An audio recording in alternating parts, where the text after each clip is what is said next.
حضرت جنید بغدادی رحمۃ اللہ علیہ فرماتے ہیں کہ ایک حجام تھا۔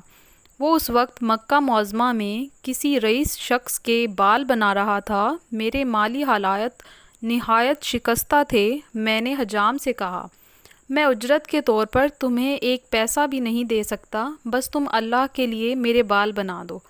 میری بات سنتے ہی اس حجام نے رئیس کو چھوڑ دیا اور مجھ سے مخاطب ہو کر بولا، تم بیٹھ جاؤ۔ مکے کے رئیس نے حجام کے طرز عمل پر اعتراض کیا تو وہ معذرت کرتے ہوئے بولا، جب اللہ کا نام اور واسطہ درمیان میں آ جاتا ہے تو پھر میں سارے کام چھوڑ دیتا ہوں۔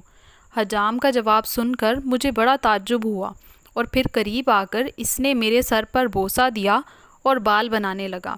اپنے کام سے فارغ ہو کر حجام نے مجھے ایک پڑیا دی جس میں کچھ رقم تھی، اسے بھی اپنے استعمال میں لائیے۔ حجام کے لہجے میں بڑا خلوص تھا۔ میں نے رقم قبول کر لی اور اس کے ساتھ نیت کی کہ مجھے جو پہلی آمدنی ہوگی وہ حجام کی نذر کروں گا۔ پھر چند روز بعد جب میرے پاس کچھ روپیہ آیا تو میں سیدھا اس حجام کے پاس پہنچا اور وہ رقم اسے پیش کر دی۔ یہ کیا ہے؟ حجام نے حیران ہو کر پوچھا۔ میں نے اس کے سامنے پورا واقعہ بیان کر دیا۔ یہ سن کر حجام کے چہرے پر ناگواری کا رنگ ابھر آیا۔ اے شخص، تجھے شرم نہیں آتی؟ تو نے اللہ کی راہ میں بال بنانے کو کہا تھا اور اب کہتا ہے کہ یہ اس کا معاوضہ ہے۔ تو نے کسی بھی مسلمان کو دیکھا ہے اللہ کی راہ میں کام کرے اور پھر اس کی مزدوری لے؟